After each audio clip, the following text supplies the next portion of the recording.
আজ সকাল সকাল 2-3 দিনের বাজার একবারে নিয়ে আসলাম। আর রোদও সেই দিয়েছিল, আজ খুব রোদ ছিল। তো এই যে বাজার একেবারে 2-3 দিনের বাজারে, তো 2-3 দিনও যায় না এই সবজি। তো একদিনে 2-3 পট করে রান্না হয় কোন সময় করে। তো এই যে ঝিঙা, আলু আর এই যে চাল কুমড়ো একটা নিয়ে আসলাম, কচি ছিল। তো এটাকে চাল কুমড়ো দিয়ে আজ শুক্তো করব।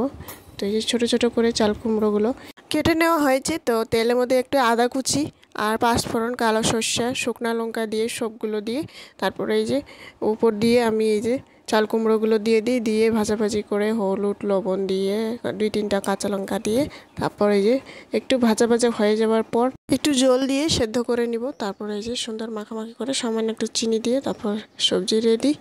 তারপর এই যে ডাল একটু সেদ্ধ করে নিয়েছিলাম, বেশ টমেটো দিয়ে এই যে ফোড়ন দিয়ে দিলাম। আর এই যে দেখুন মিষ্টি কুমড়া ছোটো ছোটো করে কেটে নিয়েছি, মিষ্টি কুমড়া একটা ভাজা করব আজকে। তো আদা কুচি দিয়েছি আর কাঁচা লঙ্কা দিয়ে তারপরে এই যে পাঁচফোড়ন দিয়ে সবগুলো দিয়ে তারপরে এই যে ভাজাভাজি করে নিব আমরা। তো এই যে ভাজা ভাজা হয়ে যাওয়ার পর একটু ছোটো একটা টমেটো কেটে দিয়েছি। তারপরে এই যে একটু মাখামাখাও করে সুন্দর একটা ভাজা ভাজা হয়ে যাওয়ার পর তারপর নামাই নিই। তো এই যে এগুলাই করলাম, বেশি কিছু করলাম না। ডাল, এই যে ডাল সুন্দর মূলা দিয়েছিলাম ডালের মধ্যে। তারপরে এই যে আজকে দুপুরের মেনু। তো এই যে দুপুরের খাওয়াটাই খেয়ে নিই। আবার সকালবেলার ভিডিও এটা।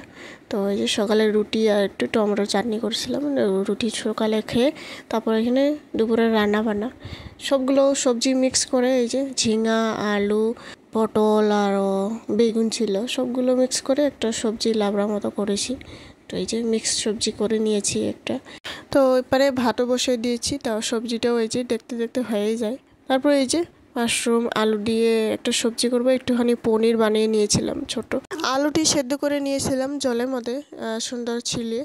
তারপর এই যে চটপট করে ওই আলু দিয়ে তারপর মাশরুম দিয়ে একটুখানি পনির ছিল, পনির দিয়ে সবজি করব। তো এই যে সুন্দর আলুটি ভাজা ভাজা করে নেওয়ার পর মশলার লগে তারপর এই যে জল দিয়ে ঢাকনা দিয়ে রেখে দিব 5-6 মিনিট। তারপর এই যে সবজি হইতে থাকুক ততক্ষণ আমি এই যে আমার কাম কাজ শেষ করে তারপর এই যে সবজি সুন্দর উতল এসে গেছে, তারপর উপর দিয়ে মাশরুম আর পনিরগুলো দিয়ে দিই। তো আজকে দুপুরের মেনু এই যে এটাই। টমেটোর চাটনি একটু করেছিলাম বগুড়ি দিয়ে। তারপর এই যে দেখুন মাশরুম আলু দিয়ে একটা সবজি, তারপর এই যে ঝিঙা আলু দিয়ে সব মিক্স সবজি। তো বন্ধুরা ভিডিওটি ভালো লাগলে অবশ্যই লাইক করে দিয়ে যাবেন।